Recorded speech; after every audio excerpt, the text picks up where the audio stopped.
Hello and welcome to the British Sitcom History Podcast. This is part 2 of our discussion of 80s classic Bread, so if you haven't listened to the last episode, probably best to go and do that because we're going straight in here in the middle of a discussion. We are discussing in detail Series 3, Episode 4, but also we're going through the whole show and we're talking about the whole cast and everything. So let's get to it.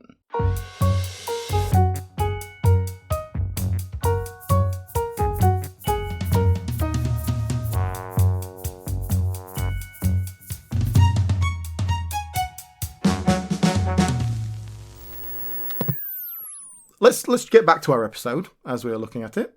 Well, should we talk about Avalon next?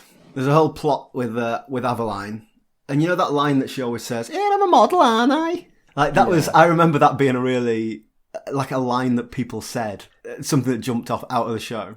I'm a model, aren't I? I think that's because it's basically all she says. Avalon, this is something that kind of was more surprising after watching Carla Lane's other shows that are so female-orientated and so written from a female's perspective.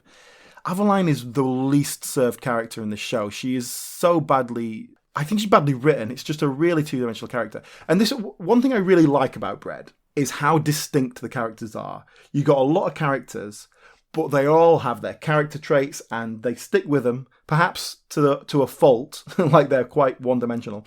But you know who's who. You could read it on the page and you'd know who was talking. Because they all have their own way. And I just think Avalon is very underserved. She just does nothing. And I think the actor, Gilly Coleman, who plays her in the first 4 series, I haven't really seen her in anything else. I don't want to judge her too harshly, but I just don't think she's very good. I don't know if perhaps it's the writing. It's interesting because, again, my memory, my 20, 30-year-old memory of this is that line. I'm a model, aren't I? That's literally all I could remember about her. Like Melanie Hill, who plays Avalon later, she's gone to quite a lot of things and you see her quite regularly working. But yeah, that Julie, I've never seen her in anything else. And perhaps that contributes to this kind of the vapid nature of the character.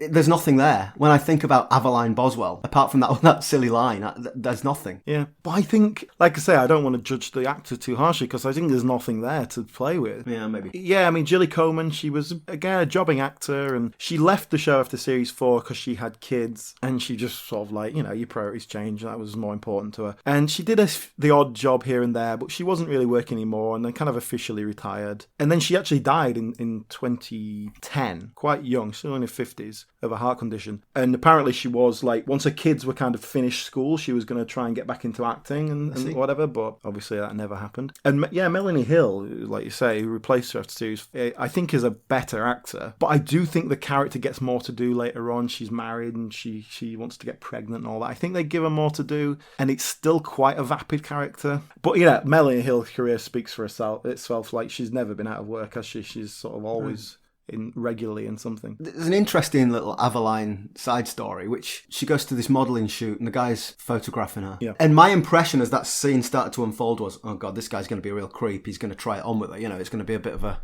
Me Too moment. And that's not what happens. It's actually, there's a lot of pathos there. It's just, basically this guy's just, look, you and me, we're doing this. We're taking photographs of this crap catalogue because I'm a crap photographer, my equipment's crap, and your face is a bit crap, which is not a nice thing to say, but totally went in a different direction to what I was thinking. Now you look like the retarded guard dog. Sick of being ordered about by a cheap jack photographer. Oh, Cheap Jack, is it?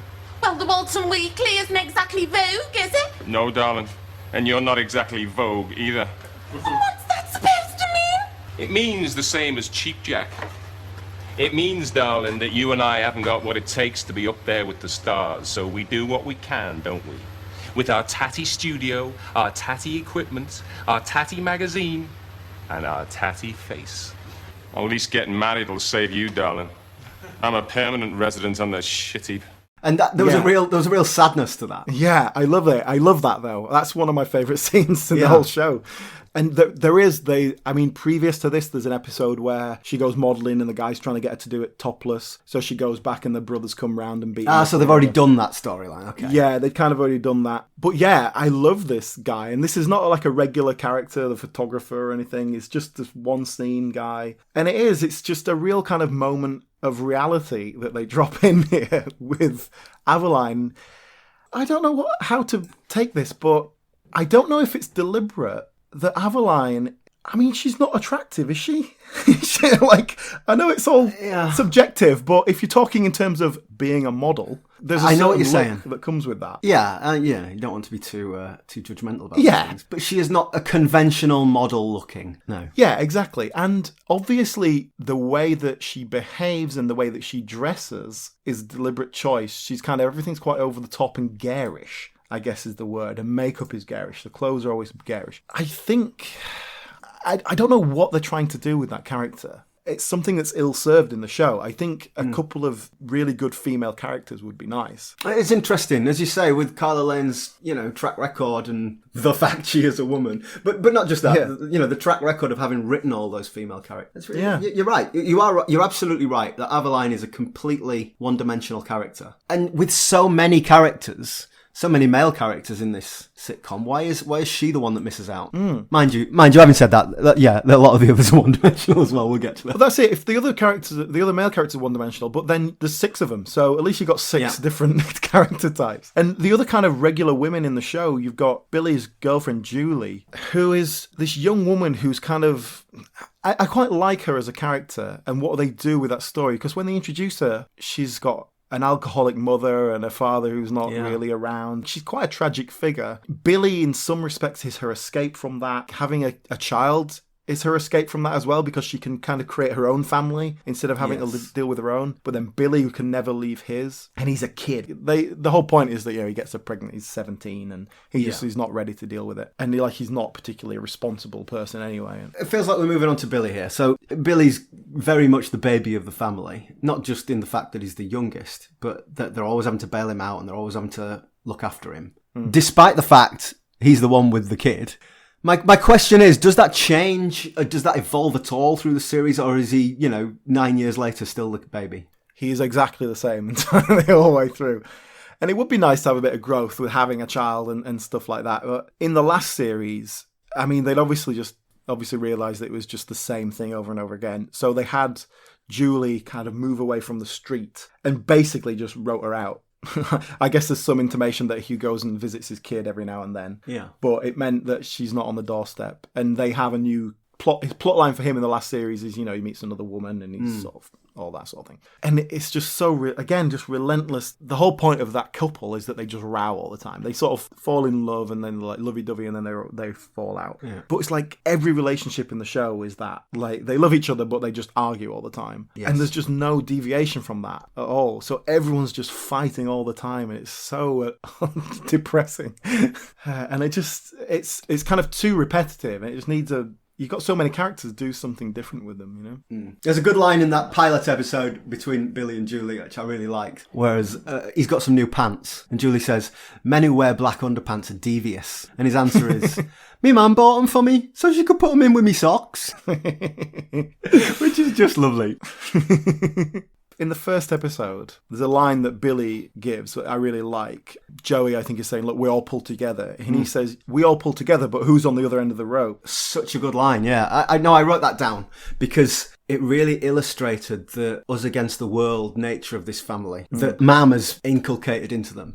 Yeah. She says, as part of that same round the table scene, she says, "Oh yeah, the priest came today looking for his flock. I gave him some tomatoes," because they got lots of tomatoes. But the fact is, they're all laughing about it. It's hilarious that the priest came looking for some charity. There's no such thing as charity. Charity begins at home. But that question that Billy asks, I think, is important. And I think it is something that runs through the show. That Carla Lane, as a writer, she's set up these characters and this concept, but she's constantly questioning it as well. And that's where I get a little bit stuck with the show, because ultimately I don't like a lot of the characters and I don't like what they're doing, and like we say about Joey, just a total benefit fraud.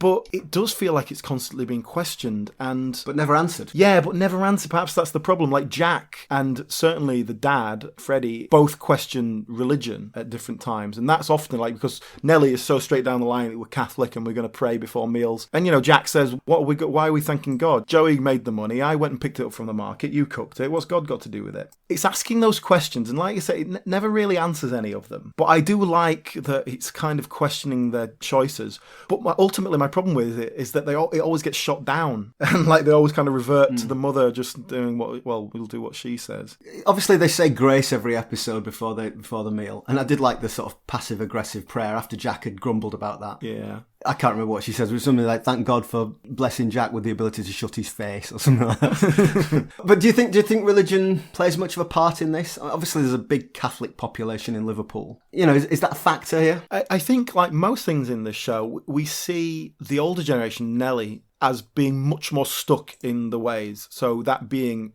traditional family values or religion, whereas the younger generation will, at the very least, question it. Yeah. But like even Jack, who I think is probably my favourite character in the whole thing, he's the most kind of philosophical. He thinks about things, but he's also very pragmatic. He understands, he got a job to do. And we see him...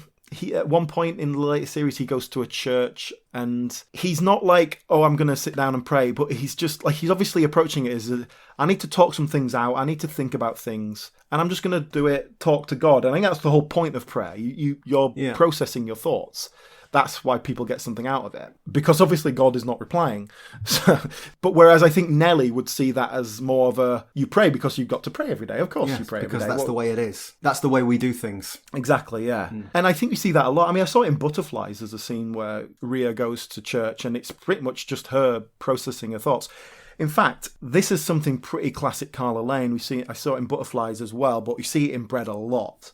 Hearing the interior thoughts of the character. Yes, I did see that a couple of times, yeah. Yeah, them sat on screen and their inner thoughts being expressed. Which, to be honest, is quite unusual, even in sitcom, and it's something I don't really like. I think it works okay here, but personally I prefer a show don't tell approach, and this feels very much just like, well, I'm going to tell you exactly what I'm thinking. I think it works because it's used quite a lot with lots of different characters. It's quite consistent. And generally it is quite thoughtful. It doesn't feel just expositionary. It feels like we're examining their thought process. Yeah. So I think it's just done well. I think it's well written. But that's a classic Carla Lane thing, I judging from what I've seen.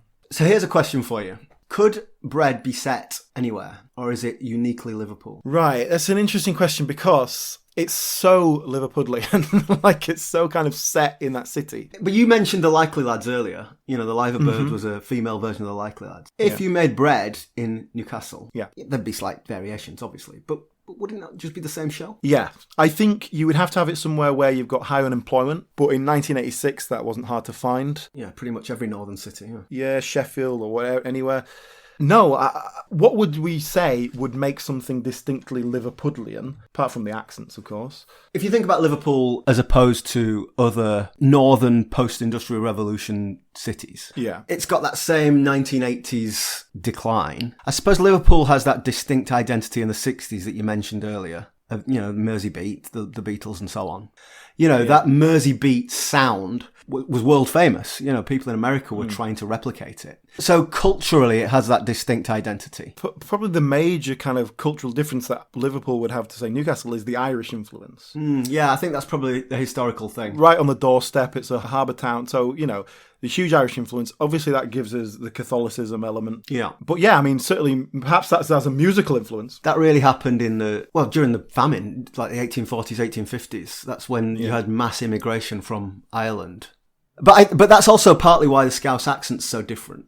You know, if you go, I don't know, if you can think of a Manchester accent and you think of maybe a Rochdale accent, they're pretty similar. Whereas the Scouse accent is just completely different. And it just sort of flips somewhere between St Helens and Warrington from one to the other. And that's the Irish influence. So that's not just a variation of Mancunian, it's the smashing together of Mancunian type accent and Irish. That's probably the major influence of it being set in Liverpool is... But the Boswells are Catholic, but apart from saying grace before dinner every week, how does that inform their outlook? It certainly does with Nellie. And in terms of family values, like the long running thing that her husband has basically left her for another woman is very strange, but he keeps coming back and she keeps trying to take him back because she's married to him and that's married for life, and as a wife it's my duty to stand by him no matter what, which is a real religious thing.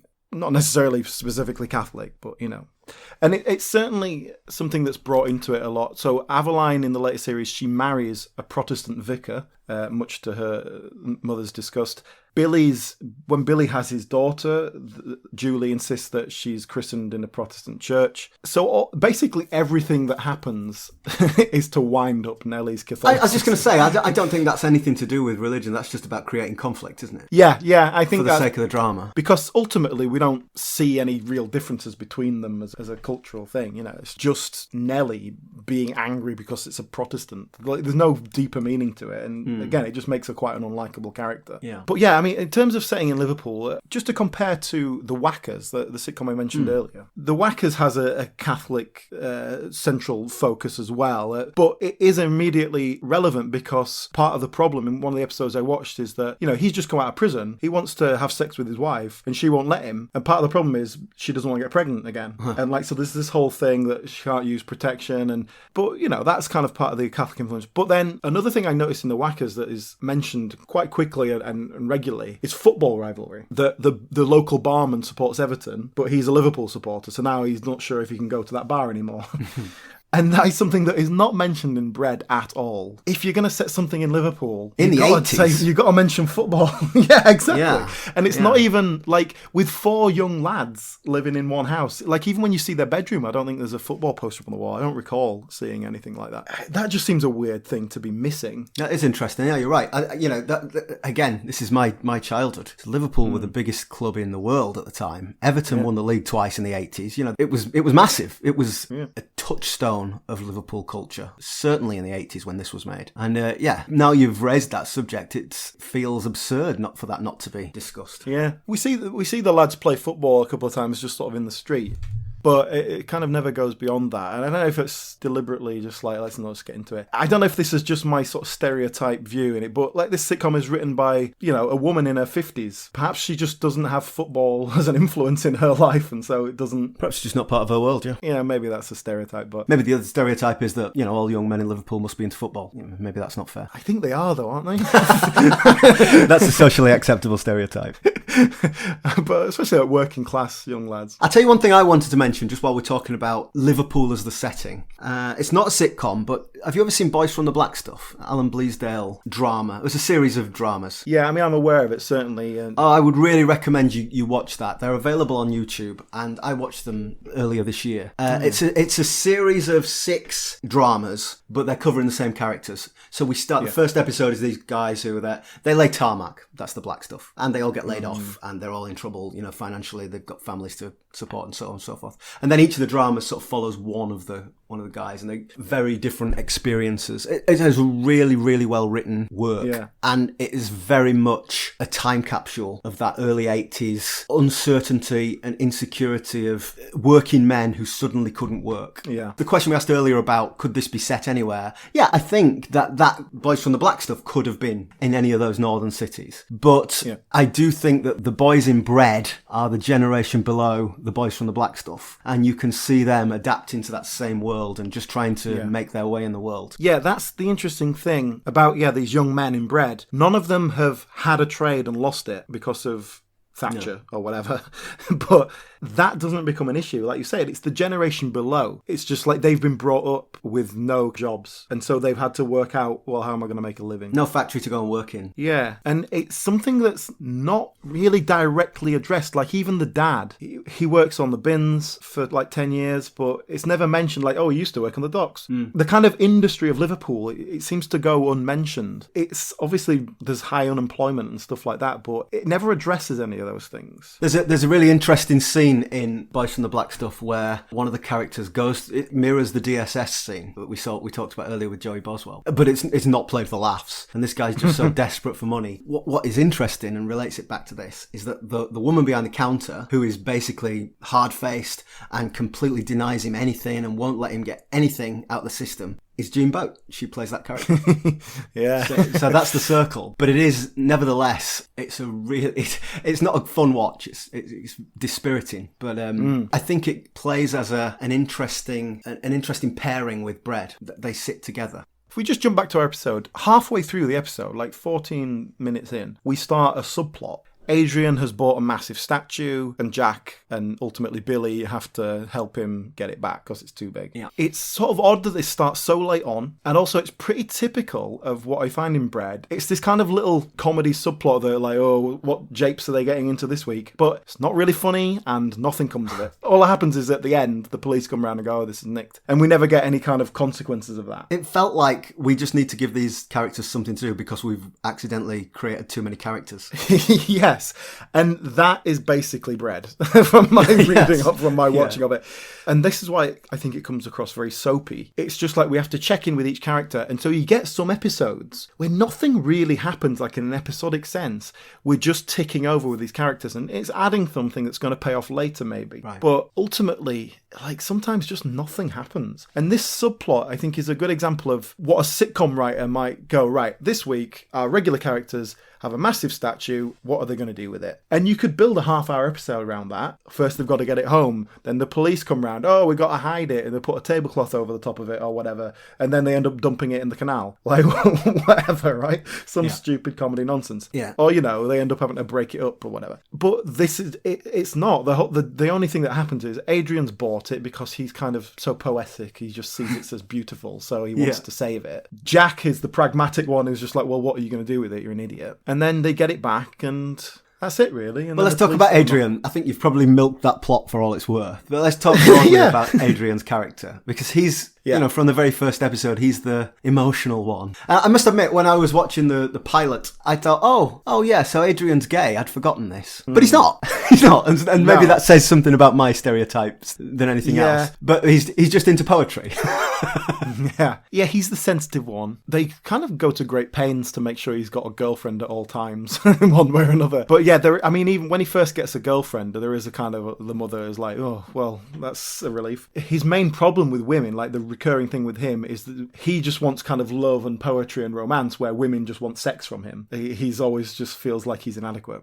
It definitely plays with some ideas of masculinity, that he feels like he's not quite masculine enough, but then he also sees himself as above them. He's an intellectual. And it seems like he is the intellectual, you know, like one point someone says like, oh, don't worry about him, he's got A-levels. Like it feels like he has academically attained more than the others, and that's how he ended up getting a nice sort of middle-class job working in real estate. Yeah. But does that set him apart, or is he still part of the family? He's part of the family, but he's different.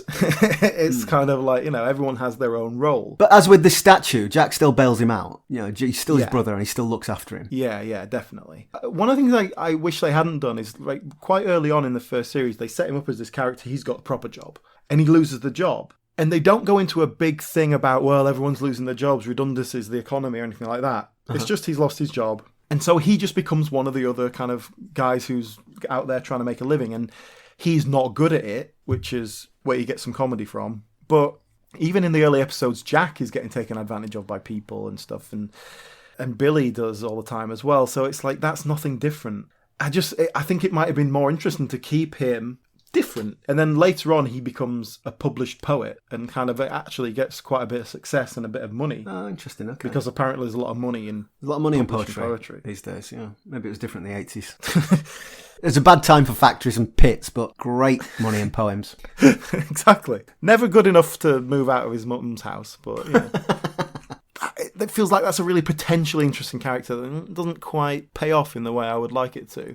Although he's like the sensitive, thoughtful one, Jack, played by Victor McGuire, is what I would consider the real thoughtful one. The one who actually thinks about his life and why he's doing things. And ultimately, he might not be able to get away from that. He might not be able to go, well, I want to do this. I'm going to go and do... He's still like, well, I've got to make a living. I'm just going to drive my van around and do odd deals here and there. I'll tell you something that's interesting, Alan. When I was thinking back to these episodes before watching them, all of these characters have a very distinct set of characteristics, and they are all to some extent caricatures. I think with the exception of Jack was the one that I could remember least about. But I think that's a good thing. I think he's probably the subtlest character. He's the least cartoonish of them all. And it was interesting just on watching these 3 episodes. He did seem more, oh gosh, what's the word? I don't mean more rounded. I think thoughtful is the word. That's the word you used.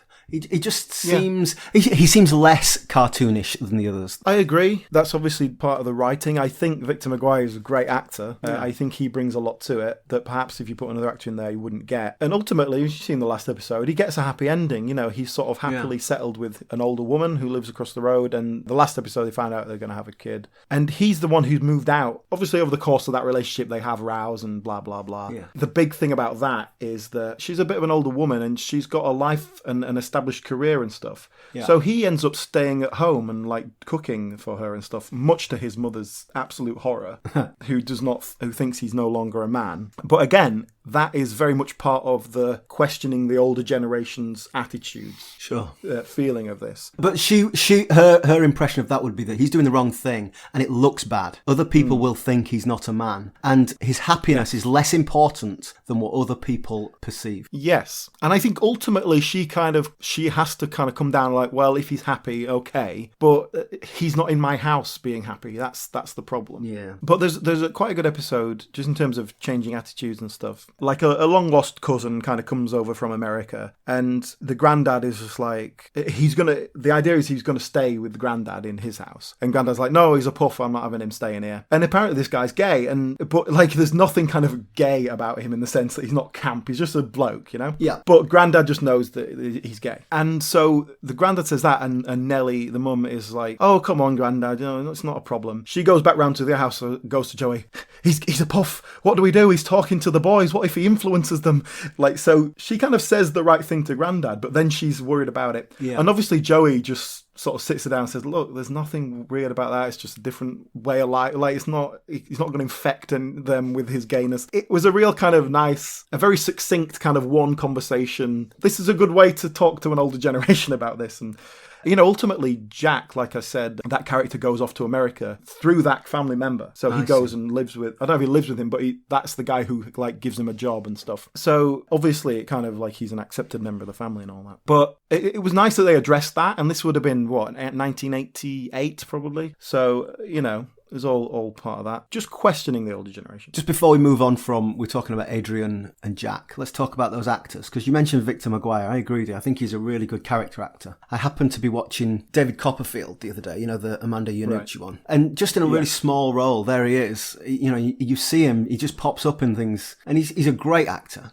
Whereas Jonathan Morris, who played Adrian, I remember him being back in the day, I remember him being quite a star. He would pop up on game shows and panel things and all that sort of stuff. But he seems to have disappeared without a trace. Yeah. Well, Victor McGuire, just first, just one of those solid actors, a bit like Melanie Hill, never really been out of work. It's a good comparison, actually, yeah. They're never the star of the show, but they're always really solid supporting performers. Victor McGuire actually was the youngest of them all. He's only 22 when the show started. Yeah. He's not playing the youngest character, but he was the youngest. So he hadn't done a lot before, a bit of Brookside and all that, because he is actually from Liverpool. Immediately after the show, he did... I want to talk to you about this. Do you know Sean's show? It was a Sean Hughes. Sean Hughes, I loved Sean's show. Yeah, he was Sean's flatmate or sidekick or... Sean's show was great. It was a bit surreal. It was very funny. Have you watched some of it? I've seen it, yeah. I watched it years ago. I think we may have to do it on the show one day when we want to do something a bit more obscure. Definitely be up for that. Because it's really meta. It's like he's aware that he's living in a sitcom. I can't remember the exact details, but like he talks to the audience and stuff. So I'll have to look at that. I haven't watched Sean's show since it was on, but I loved that at the time. I would love to go back and revisit it. It was on 4OD. I just sort of found it on there and ended up watching it. So he was in that immediately, but then straight after that, he was in Goodnight Sweetheart. He plays like the mate in that. So he did that for 5-6 years. But then since then, nothing that you'd go, oh, that's the thing he was in. But regular work, he's done a lot of work in the West End apparently as well. Oh, another musical theatre. Yeah, I think he does a bit of singing and stuff. So yeah, really good actor and good for him. Yeah, I like him. He's just one of those. I can't really tell you why. I've had a lot of time for him, a lot of affection for him. I don't really know why, but yes, I like him a lot. So yeah, what happened to Jonathan Morris? Do you know what? I tried to figure it out and I can't really work out where he's gone.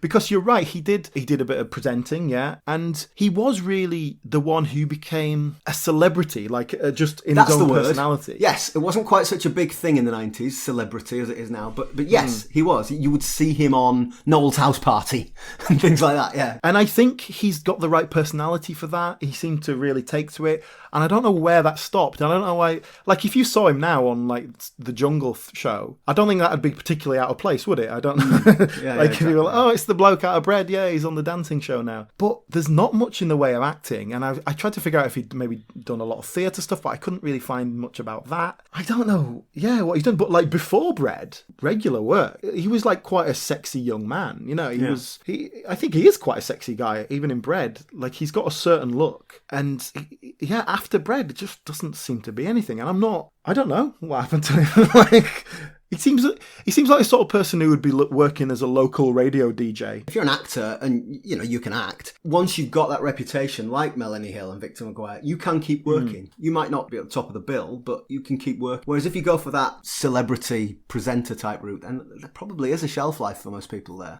I did read he was trying to get a spin-off, kind of Adrian Goes to London, and the BBC weren't really interested. And then he tried to do like a one-man stage show as Adrian, but there was kind of a whole rights issues. I was going to say, unless you've got Carla Lane there involved, it's going to be difficult, isn't it? It seems like they never got off the drawing board, but he was trying to do more with it. Shall we work towards the end of Bread? We watched the last episode, so perhaps we could not necessarily analyse that episode so much as just figure out what happened to all the characters, and then perhaps we can wrap it up there. Let me start us off on this final episode. So it's Series 7, Episode 10, and it's a really peculiar episode. Now, bear in mind, I don't remember or haven't seen anything from the early years. So there were a couple of new characters, like this Shifty that you mentioned earlier, that I didn't really know. But it was a really odd tone. We sort of spend the episode with Granddad, and then we're flipping to Granddad's funeral. So I don't know, had he died in the episode before? I couldn't quite make out what the timeline there. But what was really interesting tonally, there was a moment that sums this problem up for me. There's a funeral, they're outside the house, all getting into the hearses, and they're bringing out the wreath, and someone drops a bit of the wreath, and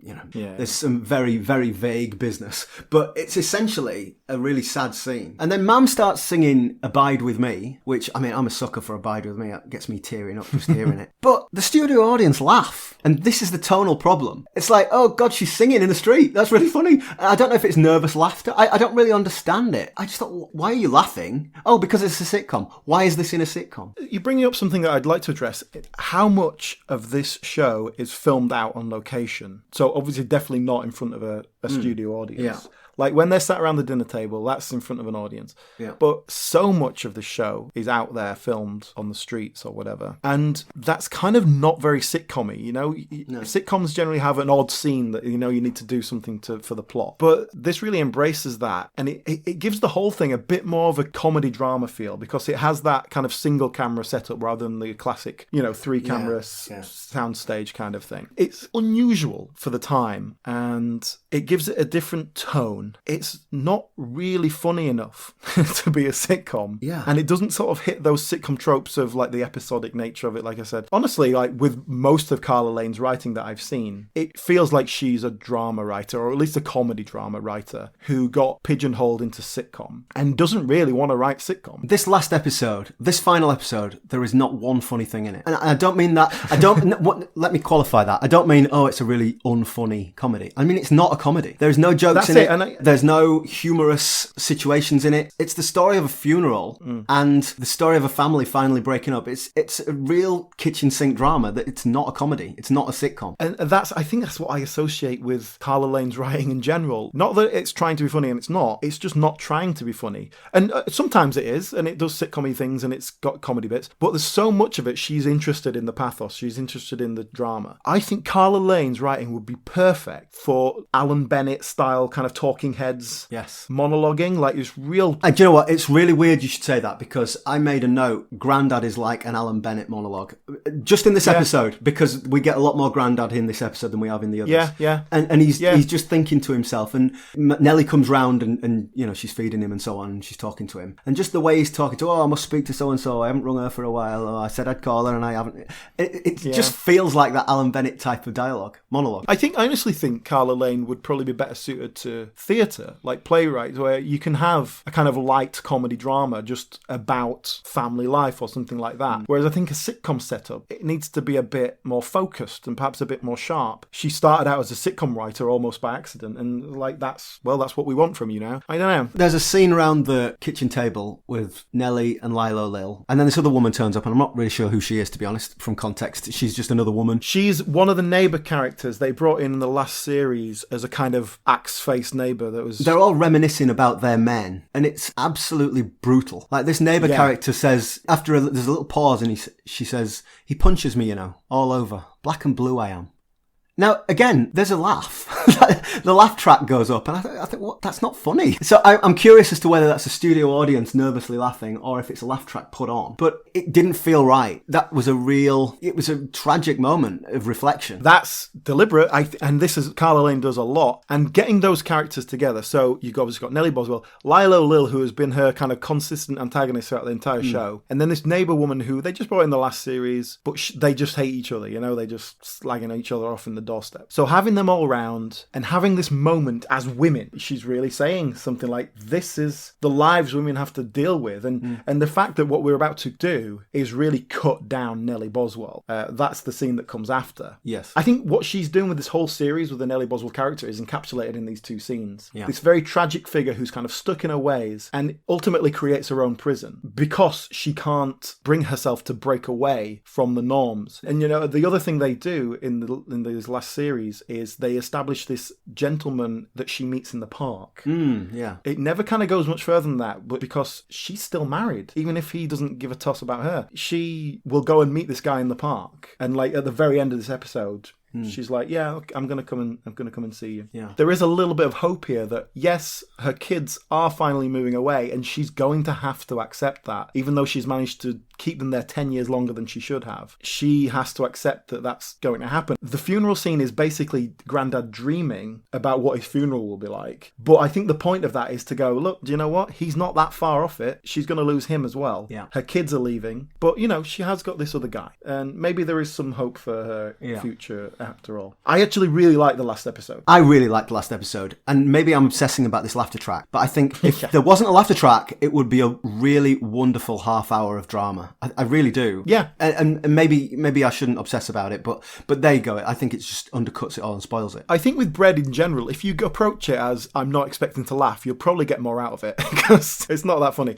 The really kind of major thing that happens in that last episode is that, in the previous episode, Joey and Adrian have both basically run away to get married. And the reason they've done that is because their mother disapproves of their choices of women so much. It doesn't really matter. Nellie would not approve of any woman they bring. So ultimately what happens is they run away and get married, and that scene that we see is them coming back. She knows that it's happened, and so they walk in like with their tail between their legs, like, we're going to have to deal with this now. Obviously she's doing a classic Nellie Boswell thing. She's screaming them down, she's telling them how grateful they are and all this sort of stuff. And Joey finally, after 7 years, finally stands up and says, yeah, we are doing our own thing, and you're going to have to deal with it because you've kept us here. You've basically locked us down here and stopped us from being ourselves and stopped us from growing, and we're doing it now. And it's not funny. It's really quite tragic, but it's this final pent-up frustration of the 7 series we watched for the character, obviously 30 years of this life, and we don't even get a nice kind of resolution about it. They walk away with her kind of pretty much refusing to talk to them or take it on board. There's no melting of the Nellie Boswell heart. She's still hard-faced to them. And I think ultimately we will get that if we were to see what happened next. We would have that because we've seen her do it before. At one point she shouts, Billy does something, classic Billy, and she says, you're no son of mine, and basically he walks out and goes back to his wife. Yeah. And then immediately she's like, oh, he'll be back, it'll be fine. And because it's Billy, like, who has no sense of what's going on anyway, he is just like, oh, I'll come back for my dinner then, even though she's literally just said, you're no son of mine. Really quite a nasty thing to say. Whereas with Joey and Adrian, they don't that means something to them. Yes. I do feel like they're not like just never going to see her again. Obviously they're all going to be a close family, but they are going to move on, and she's going to have to deal with that. And in the course of this series, Jack has moved in with his woman. Avalon is kind of repatching things up with her husband. She's got 2 kids. Billy's got a new woman and all that. Everything's moving away from her finally, and she just has to accept that. And that's what the last episode is all about. And I do think that the funeral stuff where Granddad is dreaming about, again, this is something I see a lot in the bread. It's just secondary plots that don't feel like they add a lot. I do think this is kind of Granddad assessing his own mortality, but it's not something we dealt with a lot. We see things throughout that series where he's wandering off, he's forgetting things, and they're dealing with that. He's always sort of worried that his legs don't work, he's just not got any freedom anymore. But yeah, I think the funeral scenes, I think the idea is that that's the funny bit, so we can have a few laughs in here atmosphere to temper what else is going on. But then it just means we're cross-cutting between this long-running dream sequence and what else is going on. I hadn't connected that was a dream sequence. I don't know if I thought it was a flash forward. I wasn't sure what was going on. But regardless of that, I don't think the cutting across that worked. There's a very odd bit in it where they're coming out of the house to get into the car to go to the funeral. Adrian comes out and he's wearing a hat and he's got a handkerchief over his face because he's crying, and then he sort of like runs back in because he's too upset. Which obviously the actor wasn't available for filming. It's like obviously like it wasn't him, and so we're just like, oh no, what are we going to do? We can't have him in the scene, which is just like that is sloppy. You know what I mean? Like film it with the actors. Like if you're going to have this big funeral thing with like the last episode, just get the actor in. What are you doing? Like, what's going on? Let's just finish up with, we've talked about the actors and what they've done. What did Carla Lane do next? Well, not a lot. Honestly, this was her last big hit. A couple of things here and there, but nothing that gained any serious traction. She had a massive house in the country and she turned it into an animal sanctuary. She's a big animal rights activist kind of thing. And that feeds into Bread, actually. Joey becomes a vegetarian at one point. Have you ever seen the bit where Linda McCartney turns up? No. What, in Bread? Yeah, the low point of the show. Oh my gosh. Obviously, she was friends with Linda McCartney through some sort of animal rights shenanigans. And so there's an episode where Linda McCartney is opening a local thing in Liverpool and Billy bumps into her and he goes like, oh, if you ever want to come round for tea, here's our address, just pop round. So then later in the episode, she pops round. Paul drives her up, drops her off. Do we see Paul? Yeah. No, he's actually in it as well. Okay. And she comes in and basically just has a 5-minute scene where she has a chat with Nellie Boswell. And it's just like, it has no value at all. It's just like, oh, I know Linda McCartney, she's famous, let's put her in the show. It's so weak. It's probably the low point of the entire show for It's me. like Michael Palin being in Neighbours. Yeah, she didn't do a lot after that, but bear in mind, she was in her 60s by that point, you know. Maybe she was just happy. She'd made a lot of money. She was happy to kind of retire. And definitely there is stuff she wrote after that, but yeah, nothing that really went big. She died in 2016, and there was a flurry of things about that time, retrospective stuff. And a lot of the interviews I've been watching with cast of Bread were around that time. Just a couple of actors we haven't really dealt with. Billy, played by Nick Conway. As far as I can tell, he's basically on nothing else ever. I've never seen him in anything else. He's got like a handful of credits. He runs a theatre school now, apparently. And Ronald Forfar, who plays the dad, Freddie, he hasn't done much else either, which is surprising because he seems like a really good character actor. You know, like he'd probably do a lot of comedy, but I don't know, there's not a lot of credits for him, either before or after. Well, actually, one more. You know Melanie Hill? Yes. Did you know she was married to Sean Bean? I did not know that. Was past tense or still is? No, they were married from 1997. Although I think they had a child before that. I think they had a child in 1987. Okay, so the guy who played Oswald, who is Aveline's husband, so he's in from Protestant vicar. Yeah, from series 4 onwards, I think he's in. By the way, the high point of the show in terms of viewership was the last episode of series 4 where Aveline gets married. Like 21 million viewers. Wow. So the guy who played that character is called Giles Watling. Don't suppose that name means anything to you. That name does ring a bell. Who's that? Well, here's the interesting thing I found out about him. You know the UKIP MP, the only UKIP MP we've had, Douglas Carswell? Yes. Obviously, he was a Tory MP, defected to UKIP, which triggered a by-election, which he won, and then he won at the next general election as well as a UKIP MP, and then he went independent and dropped out, and so in the 2017 election, the Conservatives took back the seat. And the person who stood against him for Conservatives, and then eventually took the seat, was Giles Watling, the man who played Oswald in Bread. So he's an MP. He is now currently an MP for Clacton, yeah. So are there any other sitcoms that you would recommend, not Carla Lane, that, you know, are sort of adjacent to Bread, good companion pieces? An obvious comparison piece is Only Fools and Horses. It was around the same time, a bit earlier actually, but in terms of working class kind of dealers, like wheeler dealers, trying to work around the system, you know? But I see it as an interesting kind of Thatcherite 80s sitcom, I guess. Yeah, that's an interesting comparison. Yeah, I think you're right. But much more sitcom-y, obviously, that one, and much more likeable characters. You talked about the Whackers. Is that available? Can you watch that on YouTube? I found it on YouTube, yeah. There's only one series, I think. The main guy in it is the guy who plays Horrible Ives in Porridge. That's the only thing. Right, okay. One last bit of sort of legacy of Bread. There was a theatre show that followed the series called Bread the Farewell Slice. Now, I'm not saying it wasn't successful, but I I could not find any information about it at all.